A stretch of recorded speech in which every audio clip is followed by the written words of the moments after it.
Imagine waking up to a day where you had absolutely nothing that was difficult, nothing to struggle with. Your coffee makes itself. Your phone plans the quickest route to your meeting today. And your groceries, your food just arrives at the front door. It sounds lovely, but making daily life completely effortless may actually be making us less capable. Welcome to this podcast. I'm Hilary. And this is Learn Through Listening, where we help you pick up real British English naturally. Today, we are exploring what is known as the convenience trap, or another title could be Modern Life is Just Too Easy. For many people, not everyone, of course, I recognise. But is life being made easier for us entirely a positive thing? 50 years ago in the UK, life was, as it still is in many parts of the world, full of tiny obstacles. We spent a lot of time just managing the basics. If people wanted the news, they had to wait for a bulletin on the TV or radio, or they had to walk to the shop and buy a newspaper. If you wanted to drive somewhere you'd not been before in your car, no sat-nav, you used a paper map. And if people wanted to pay a bill or move money around, they had to walk to their local bank and do it there, sometimes standing in a queue for a while first. And many people did their washing by hand, taking quite a lot of hours each week, perhaps. If you wanted to find out information, research something, you had to go to the library. Technology and our modern lives, well, these hurdles have been removed. And it seems like a pretty good thing. But researchers are now asking an important question. Was there actually a benefit to human life being a little more difficult? Children in school and students in universities have access to AI, artificial intelligence, to help them do their homework, their college essays. So does this mean that there are skills that they're not learning? It's an interesting topic today to keep you listening while you do your English language practice. So it's this idea that the difficulties in life and negotiating them can sometimes be good for us. We learn from it. We need that bit of resistance in order to grow. Like you need resistance if you're doing weight training. As you get better, you add more weights and you make it more difficult for yourself. If the weights are too easy to lift, it's not doing anything. So are there essential abilities and practical skills that we are missing out on?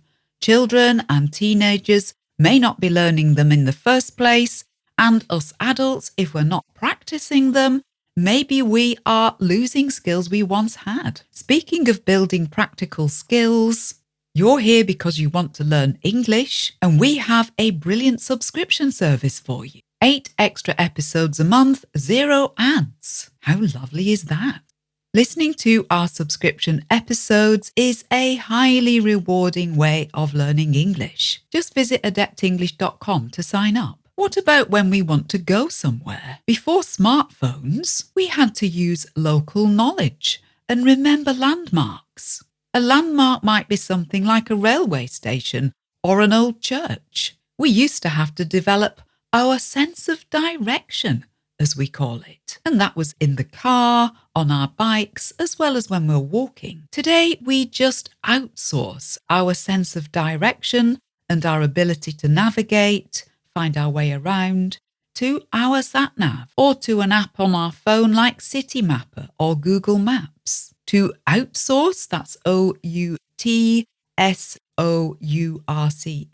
To outsource means to pass a task to an external party, to someone else or something else. Get them to do it for you. To outsource is like hiring an accountant to do your taxes, rather than calculating them yourself. If it's complicated, fine. But many of life's tasks are quite simple. It just needs certain simple skills to be learned. When was the last time you did maths in your head? What's now called, in British schools, mental maths and what used to be called mental arithmetic, well, we just don't do it much anymore, do we? We don't even need to find our calculator these days. We can just do it on our phones. We all know that mild panic when our phones die in an unfamiliar town. So not only is our ability to do mental arithmetic dying, but according to some 2024 research from the German Center for Neurodegenerative Diseases, that's things like dementia, when we rely completely on our phones for things like mental arithmetic and navigation, this is actually linked to a reduction in the power of our brain. Using a sat-nav means that our spatial memory declines. Our ability to map things inside our brains needs to be used regularly. If you never have to work out a route yourself, then that ability declines. We're trading our brain power for convenience. And then there's food. 50 years ago, if you wanted to eat, you had to cook. And there were no such things as ready meals, or getting food delivered to eat.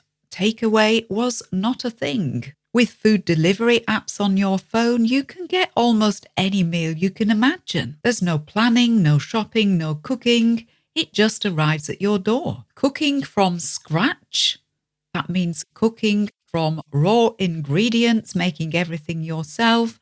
It's in danger of being a lost art. And the more you do that, the more skillful you become at it. Your cooking gets better. And there's another health element to this too.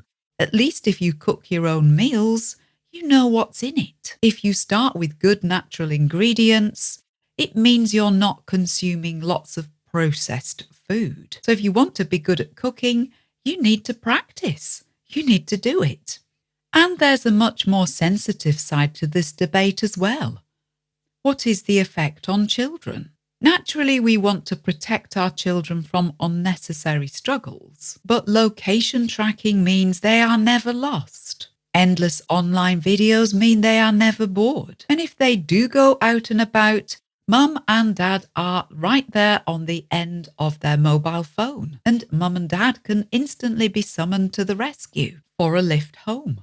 But how are our children and teenagers to become streetwise, as they need to be as adults? Children develop character by facing small difficulties. So if we smooth out everything for them, they don't build resilience. Resilience is the ability to bounce back, come back from difficult situations.